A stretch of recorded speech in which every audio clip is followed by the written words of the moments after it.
We will finish this on America First conditions of President Trump's choosing. We unleash you because you are the best, most powerful, most lethal fighting force the world has ever seen. We will finish this on America First conditions of President Trump's choosing. We unleash you because you are the best, most powerful, most lethal fighting force the world has ever seen.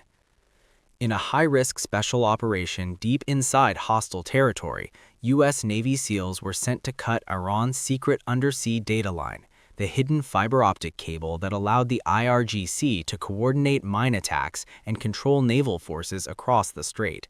At the same moment, F-35 stealth jets from the USS Abraham Lincoln were assigned to destroy the IRGC underground data centers that served as backup command nodes.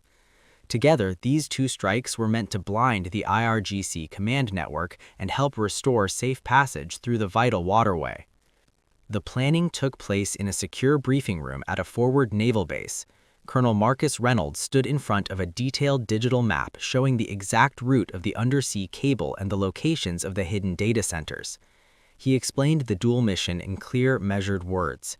The SEALs would infiltrate underwater to physically sever the main cable, while the F-35s would strike the backup data centers from the air.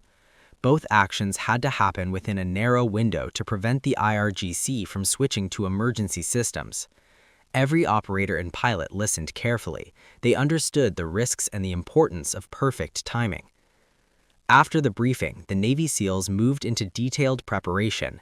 They packed specialized dry bags with suppressed weapons, underwater cutting tools, shape charges, fiber-optic testing equipment, and emergency medical kits. Each diver checked and rechecked their closed-circuit rebreather system, which would allow them to swim for hours without releasing any bubbles. They tested their underwater scooters, navigation computers, and encrypted communication devices. Snipers and Overwatch teams prepared their surface support gear in case the operation required backup on the water. The SEALs moved with calm professionalism. These were the quiet professionals who specialized in operations that had to remain completely unseen. At the same moment, on the flight deck of the USS Abraham Lincoln, F-35 pilots were preparing their own strike. Weapon stations were loaded with precision-guided munitions designed to penetrate underground facilities. Stealth coatings were inspected inch by inch for any flaw that could compromise invisibility. Fuel tanks were brought to full capacity. The pilots reviewed the latest intelligence on the IRGC data centers, marking every critical building, ventilation shaft, and underground bunker. They knew their role was to deliver a devastating blow that would Iran's ability to maintain backup command and control. The USS Abraham Lincoln moved into position to launch the airstrike while the SEALs insertion team prepared to enter the water. The entire operation was timed down to the minute, so the cable cut and the data center strikes would happen within the same narrow window.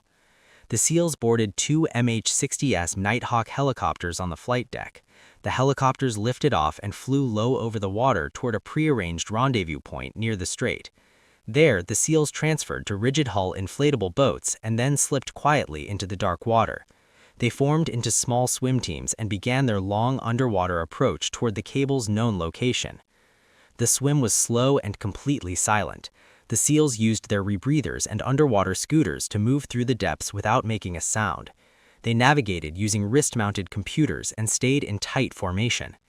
As they approached the target area, the lead divers deployed small underwater drones to scan the seabed. The drones transmitted live video back to the team, confirming the exact position of the thick fiber-optic cable buried under a thin layer of sediment. The divers moved in. Using specialized tools, they carefully cleared the sediment around the cable without damaging it yet. Once the cable was fully exposed, the team placed shape charges at two precise points, far enough apart to make repair extremely difficult. The charges were armed with timed fuses that would give the team enough time to swim clear. When the fuses were set, the SEALs backed away slowly, maintaining perfect silence. At the exact same moment, the F-35s from the USS Abraham Lincoln were inbound. The pilots knew they had to strike with perfect timing to support the underwater operation and prevent any Iranian reinforcements from reaching the area.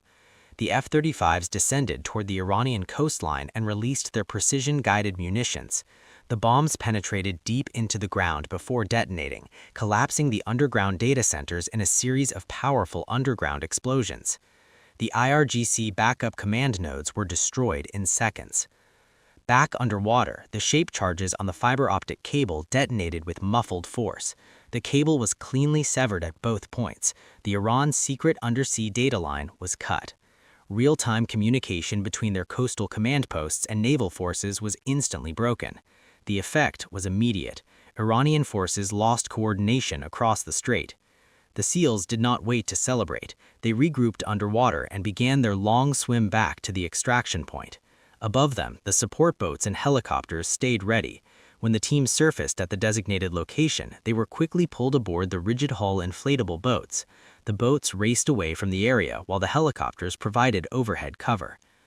Back at the forward base, Colonel Marcus Reynolds received confirmation that both parts of the operation had succeeded. The undersea cable was severed and the IRGC data centers were destroyed. The tactical leadership and communication capability behind the maritime sabotage had been dismantled in one coordinated strike. The first oil tankers that had been waiting offshore began to move cautiously toward the reopened strait. Their captains sounded horns in celebration as they passed through waters that had been closed for far too long. The shipping lane that feeds the global economy was beginning to flow again. The SEALs who executed the mission returned quietly to base. There were no loud celebrations, just the quiet satisfaction of professionals who had done their job perfectly. The severed cable and destroyed data centers meant that Iranian forces could no longer coordinate their remaining defenses as effectively. The waters are becoming safer with every successful operation. The broader effort to fully clear the strait continues, but this mission removed a critical piece of the enemy control system. Every SEAL who swam into the darkness, every F-35 pilot who struck the data centers, and every support crew that enabled the raid played a vital role in this turning point. If you want to follow the next developments in the region, subscribe and stay tuned with us.